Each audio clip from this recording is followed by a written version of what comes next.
How do you help your leaders position themselves? I'm Dr. K. I'm an industrial organizational psychologist, and I research the unwritten rules of work for people from low-income backgrounds, and I also look at how a lower-income background intersects with race, gender, and neurodivergence. The political positioning of leaders in white-collar spaces or higher-income environments can be very overwhelming for people from low-income backgrounds. It's one of the unwritten rules is learning how to navigate these politics and this hierarchy. In this video, I talked about what it means when people say positioning themselves, and this one I'm going to talk about how you can help them do that and why it's important. If you've been following me for a while, you've seen me talk about this pyramid. This is the employee life cycle. This shows how the organizational goals should be influencing all of the people decisions below, including what the job is that's needed to meet the organizational goals, which should guide where they're recruiting, how they're selecting people, how they evaluate what good performances, and any training gaps along the way to improve that performance. Does every organization do this? No, and it's very wasteful on their part. Nepotism and unwritten rules get in the way of this all the time. I've made several videos on that. Regardless of their organizational structure, if you don't know how to tell people how your job is reaching the organizational goals, you're at a higher risk of looking useless. You also aren't going to get the perks that go with helping an executive position themselves, because positioning is essentially showing that they are thought leaders in their field and that they are running a successful business. So if you can show how your job is helping them meet their organizational goals, making them look like better thought leaders, making them look like they're running a successful business, you are showing your value.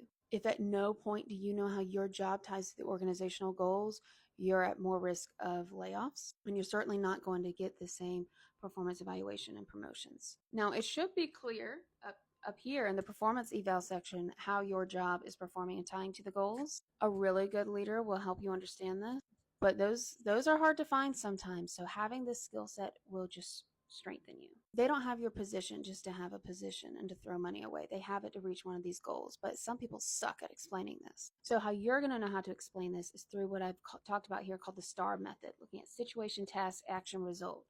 Talk about how your performance, the situations you've been in, the tasks you've done that should be in your job description, the actions you've taken, what your spin on it has been, how you've made those actions your own and made those decisions.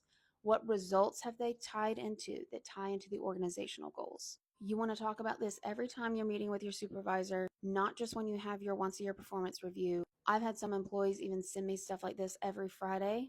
Before I went into business for myself, I used to keep a Word document or a Google Doc on my computer of all of my stars of anything I'd done, always focusing on what was the result, what was the impact, and how it tied to their organizational goals. A good place to get started on knowing what their organizational goals are is go to their website, go to their intranet, see what they see it says. I know I talk on here a lot, the culture isn't what you say it is, but just see what they think it is. And that's a good place to have the talking points on, I noticed this is one of your values, or this is part of the mission, and this is what my work tied, how that tied to that. If they have a strategic plan, usually it has objectives of things they're trying to do. Get your hands on that, and that should be company available, and start tying your work to whatever they say the goals are. I've made examples of STAR videos before. I'll link one of them in my bio, or in the caption of this, sorry.